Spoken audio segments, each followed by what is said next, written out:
Voici pourquoi vous devez digitaliser votre business. Nous sommes aujourd'hui dans un monde où le business en ligne est devenu incontournable, où la vente en ligne est devenue incontournable. Soit vous vendez avec le monde entier, soit vous vendez avec vos proches ou uniquement dans votre quartier. Et lorsqu'on parle de vendre avec le monde entier, c'est-à-dire que c'est ceux qui ont su s'imposer et sur le marché en ligne, sur l'Internet en général, et sur les réseaux sociaux, et en particulier Facebook, TikTok, LinkedIn, YouTube et Instagram, etc., voire X.com. Et donc, lorsque vous refusez aujourd'hui de digitaliser votre business, cela veut dire que vous refusez d'admettre l'importance de l'Internet aujourd'hui. Et cela va vous rattraper parce que vous allez voir qu'il y a des gens qui vendent le même produit que vous, mais qui fait beaucoup de chiffre d'affaires par rapport à vous. Et cela, c'est le plus important. Donc, c'est pourquoi vous devez digitaliser votre business. Le digital aujourd'hui ne demande pas votre avis. Non, c'est pas comme au point de départ des utilisations des puces comme Orange à son temps, et comme même les téléphones à son temps, on demandait, et tu peux envoyer le téléphone à un vieillard et te dire que lui, il ne veut pas, ou bien elle ne veut pas si c'est une femme. Mais aujourd'hui, ce n'est pas le cas. On voit que tous ceux qui sont refusés admettent maintenant la réalité de la chose.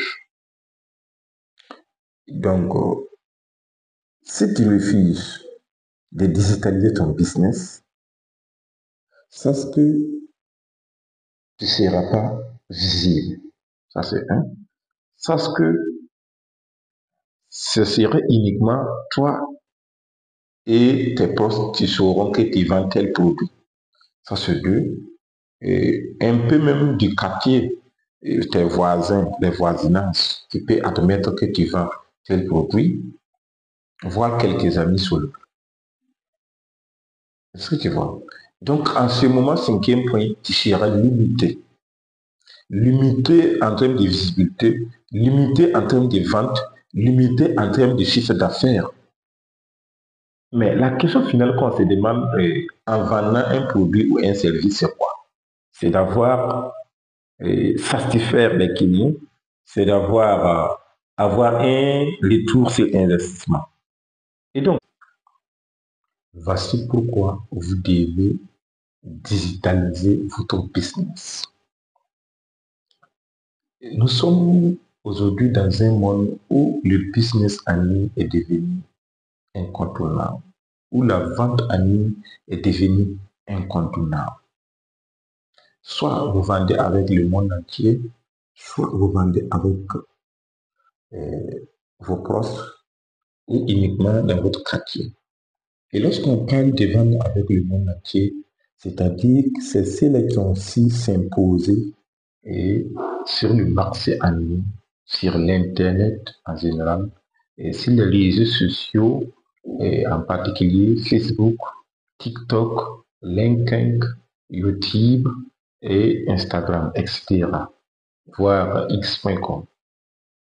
Et donc, lorsque vous refusez aujourd'hui de digitaliser votre business, cela veut dire que vous refusez d'admettre l'importance de l'Internet aujourd'hui.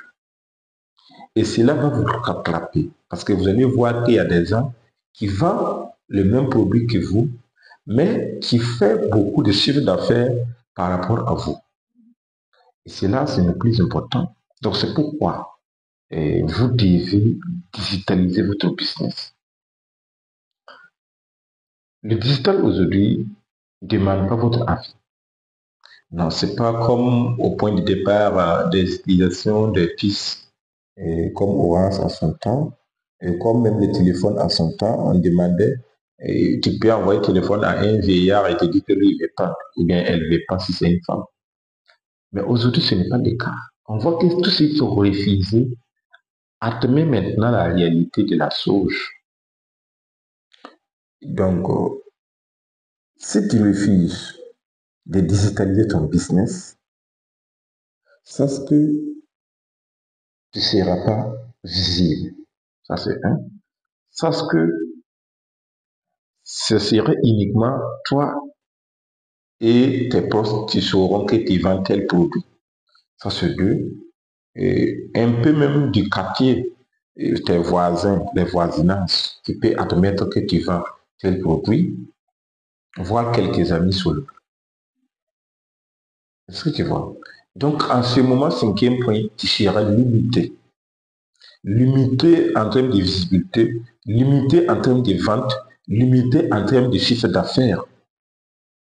Mais la question finale qu'on se demande en vendant un produit ou un service, c'est quoi? C'est d'avoir satisfaire les clients, c'est d'avoir avoir un retour sur investissement. Et donc,